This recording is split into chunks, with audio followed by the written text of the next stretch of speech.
You had played originally in season 1 and got voted out in episode 9. The same episode you got voted out this season. Tell us why you decided to apply again in season 3 this year. Well, it's my senior semester, super senior semester. I'm graduating in December, and I had such a good time with season 1, and then when I went and watched season 2, I was like, man, this would have been a really fun season to be in. I really wish I would have done it. If you had to compare your gameplay from season 1 to your gameplay in season 3, what did you change up and do differently this time? Well, this time I actually cared, which it sucks to say, but when I did season 1, I really just did it for the bit. I didn't really know what I was doing. Like, I did well when I was on the team in season 1 because, you know, I actually like cared about, you know, winning for the team because clearly they all wanted to win. But this time I was a little bit more playing for myself, and I had, you know, a better idea of what I was doing this time because I lived through it season 1. In episode 1, the first activity was island hopping. You had 30 seconds to get trios standing into various hula hoops. How did you feel about your original trio that you formed with Bella and Logan? Oh, I love them. Bella and Logan, I could not have asked for a better trio to get started with. Yeah, was there an alliance there? A little bit, I think. What were your thoughts about the introduction of Husky Island this season? Giving players an opportunity to re-enter the game if they won. I think it was really cool. I remember when season 3 was announced and they had that whole like promo video for Husky Island, and I was like, that's a really cool concept, but I didn't really know how it was gonna work. In episode 1, your trio didn't win any of the challenges and ultimately joined the last of the 3 teams to form Ukari. Thoughts about that original team and how they ended up forming? Well, it was kind of like schoolyard pick. I think the people who got to pick went for the more bigger, stronger, more athletic people, and so since there were more of us on Ukari that appeared to be less on the athletic side, less like physically skilled, I think that's why we ended up in the tribe that we had and why nobody really picked us. On the quad, you all did well with the cube phrase puzzle and the monkey rhythm challenge, shouting out words while keeping the beat. Tell us how you felt about those two. Okay, so the cube one, I think Bella and I did that one together. We were both good with puzzles, good with words, so that one was pretty easy. And then using our team to kind of help us with like the other side of the cube, like that communication was super important. The monkey rhythm one was not me at all. I got excited and missed like I think 3 people before me, and I was like, oh no. In episode 3, which challenges did you enjoy most at the rec center? Racquetball, bass kickball, and yoga ball, dodgeball. The bass kickball one was pretty fun. I liked using not a basketball or a kickball. Like I don't remember what exactly the ball was, but I don't think it was meant for either basketball or kickball. I think it was just a ball. That one was fun to compete in. Episode 3, Ukari lost 3 of its members, Carlos, Bella, and Abby. What role did you have in those vote outs? And did you see yourself as one of the leaders of the group? I definitely do think that I saw myself as one of the leaders of the group, solely for the fact that I was the most vocal, and typically in groups, the leader is the one who is speaking the most. The Carlos vote was kind of led by Bella, because she was the one who had like told us like, hey, by the way, Carlos didn't submit his video. So Bella second. That one was also, that one was kind of led by me. With the Abby vote, that one I still feel really, really bad about. In episode 4, the first thing the castaways encountered was the first team swap of the season. You pulled a maroon fabric and remained with Ukari. Thoughts about the new Ukari that featured Carlos, Cora, Taylor, Mars, Brandon, and Dylan? Well, I was a little bit disappointed that I was still on Ukari because I was complaining about I don't own a ton of maroon and I had to buy a maroon shirt solely for this, and it really just feels like a repeat of season 1 where I was complaining about still being on the orange team and I don't have any orange. In episode 5, another team swap occurred, and this time you joined the new Bonobo, Dane, Scott, Holly, and Cade. What were your thoughts about that new group? It was a very short-lived group. We only were in it for that one episode, I believe. In episode 5, unfortunately, Bonobo headed to tribal council and voted you out. And you went to Husky Island and used a fast pass to re-enter the game.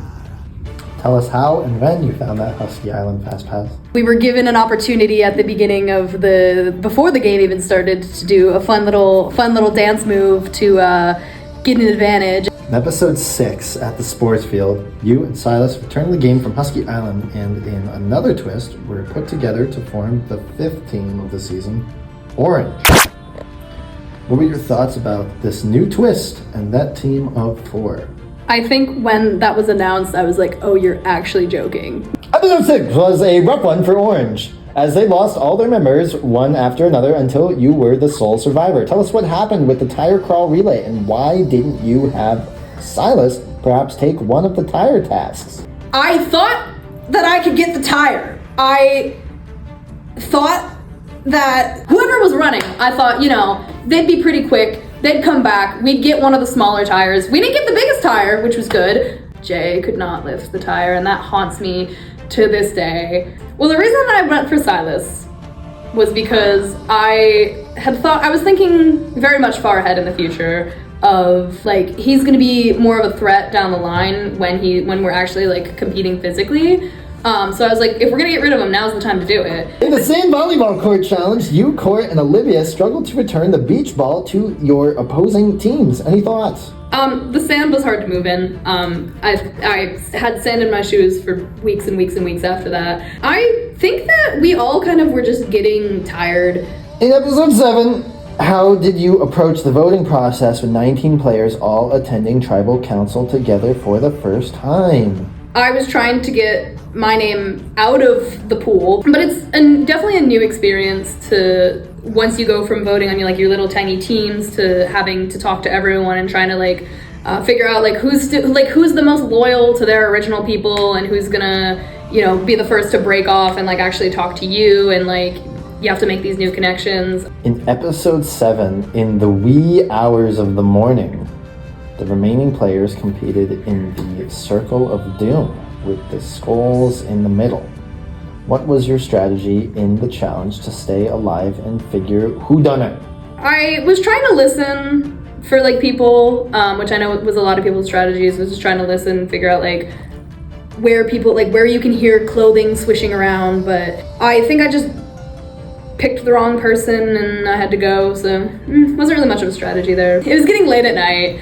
And we were all tired. We were all just sitting there. We just all wanted to go home. In episode 8, tell us how you handled the SURVIVOR Bloomsburg Trivia Knockout Challenge, answering the wicked question correctly, but then getting eliminated on the question about your original Ukari team. When obviously the wicked one I knew because I pay attention, and I watched the recap videos. So, and I thought that I would do better at that, but I thought that the trivia would be more tiny little details and not the big overarching who was the most which team went to tribal council the most, and I should have known. I really honest to God should have known. My strategy was I was oh, that's such a specific question, I don't know who that is. I'm gonna let Danielle answer it first and then hope that she answers it wrong, and then she did not answer it wrong, so bye Jay. In episode 9, tell us why you brought Connor Davis as your friend/supporter for that special episode.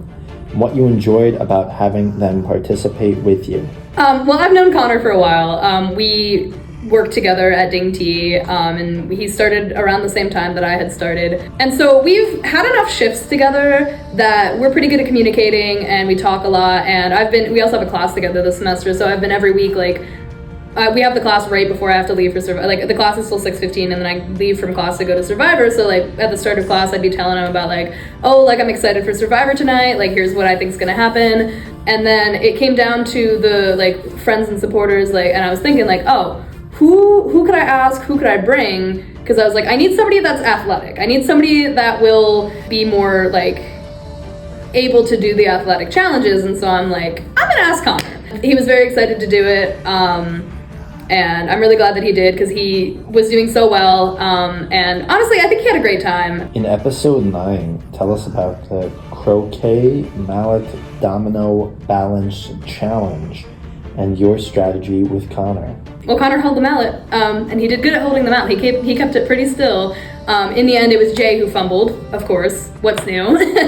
But my strategy with stacking the dominoes was a little bit different than everybody else's because I was trying to kind of get them so that they didn't it wasn't just straight up. I was tilting them just a wee bit just so that I thought that the tower would be a little bit more stable, and it was.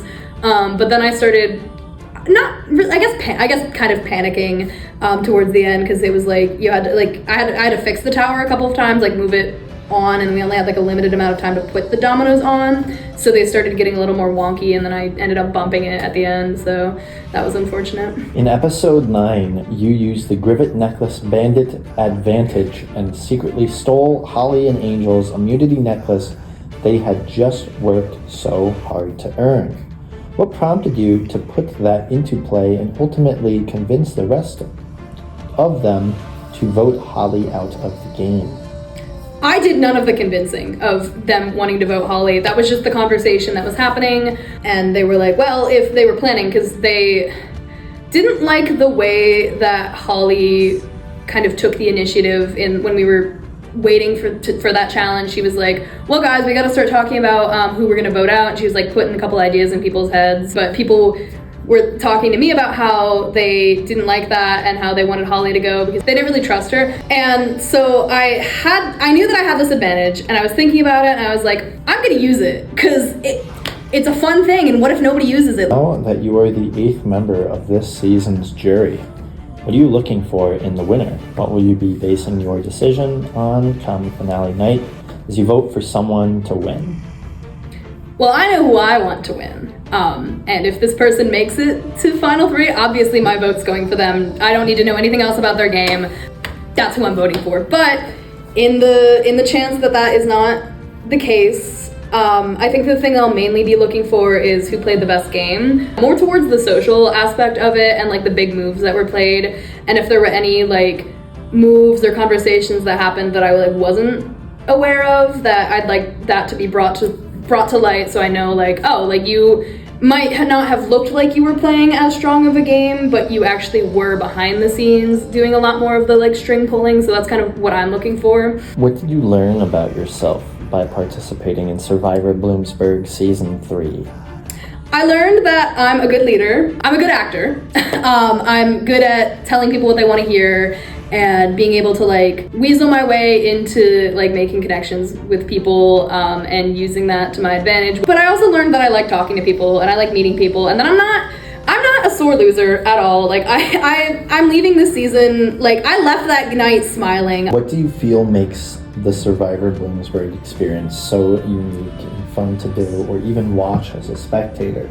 It's unique because it's not like traditional Survivor. There's a lot more social game to it because you have this opportunity week by week to talk to people outside of the game, strategize, we can text people, we're not like stranded on an island, it's not like life or death for some things, it's really just like, it's just a game. You're with the same like age group of people, so like for the most part, like you're with people that are in college and they're all sorts of different, like all sorts of levels of experience in college, and you get to learn a lot from each other, which is really nice. Is there anyone you would like to thank who is supporting you in this campus competition? Friends, family, others? Any shout outs? I mean, shout out to everybody who listened to me yap about Survivor whenever I would, get out of a game or like the next day. Like I like to talk about it. I like to talk about my experience. Shout out to all of my coworkers who sat and listened to me yap throughout most of the shift. If you could tell other students why they should consider applying for next year's Survivor Bloomsburg Season 4,